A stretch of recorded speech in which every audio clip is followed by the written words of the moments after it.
যে হযরত কাব ইবনে উজরা, হাদিসটা খুব খেয়াল করেন, কাব ইবনে উজরা থেকে হাদিসটা বর্ণিত। তিনি বলেন, নবীজি মুহাম্মদ রাসূলুল্লাহ সাল্লাল্লাহু আলাইহি সাল্লাম বলেন যে আমার পরে এমন নেতাদের আগমন ঘটবে যে তারা হবে মিথ্যাবাদী, তারা হবে জালেম, তারা অন্যায় অবিচার মানুষের মাঝে করবে।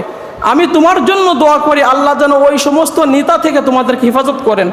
কোনো ব্যক্তি যদি ওই সমস্ত নেতাদের দ্বারস্থ হয়, তার সান্নিধ্য লাভ করে, তার মিথ্যাকে সত্য বলে সাব্যস্ত করে, তার জুলুমের কাজে, নির্যাতনের কাজে, অন্যায়ের কাজে যদি কোনো ব্যক্তি সাহায্য করে, নবীজি বলেন ওই ব্যক্তির সাথে মুহাম্মদ সাল্লাল্লাহু আলাইহি সাল্লামের কোনো সম্পর্ক নাই।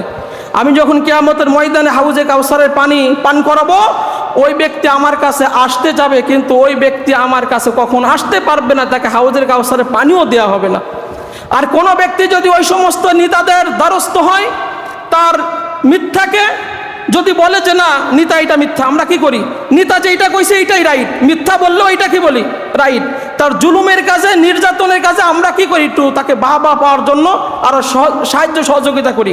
নেতা যদি ভুল করে বলতে হবে এটা ভুল, এটা রং, এটা রাইট না, এটা আপনি ভুল করছেন, আপনি এটা অন্যায় করতেছেন, এটা আপনি জুলুম করতেছেন, এইটা আপনার বলতে হবে। যদি আপনি এটা বলতে না পারেন, নবী বলেন তোর সাথে আমার কোনো সম্পর্ক নাই, কিয়ামতের ময়দানে তুই হাউজে কাউসারের পানি পাবি না।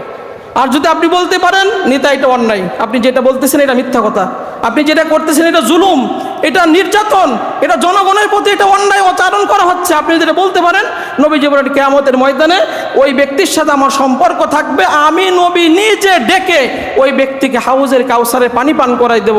আর আমি নবী যাকে হাউজে কাউসারে পানি পান করিয়ে দেব, জান্নাতে যাওয়ার আগ পর্যন্ত ওই ব্যক্তির আর কোনো পিপাসা লাগবে না। এরপরে হাদিসের শেষ অংশে নবীজি বলতেন, ও উজরা হাদিসটা শোনো যে আসসালাত বুরহান, নামাজ হচ্ছে মুক্তির সনদ, নামাজ মুক্তির সনদ, আর সওমু জুন্নাহ, রোজা হচ্ছে জাহান্নাম থেকে বাঁচার ঢাল, আর দান সদকা করা আল্লাহ রাব্বুল আলামিন তোমার সমস্ত গুনাহ মিটিয়ে দেয়, যেরকম পানি আগুন নিভায়ে দেয়।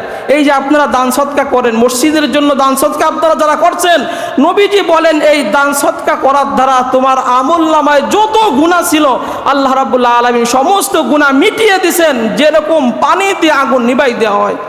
আর শোনো সর্বশেষ কথা, যে হারাম ভক্ষণ করে পরিপুষ্ট শরীর যে নাদুস নুদুস বানিয়েছো, ওই শরীর এইটা জান্নাতের উপযোগী না, ওইটা জাহান্নামের উপযোগী।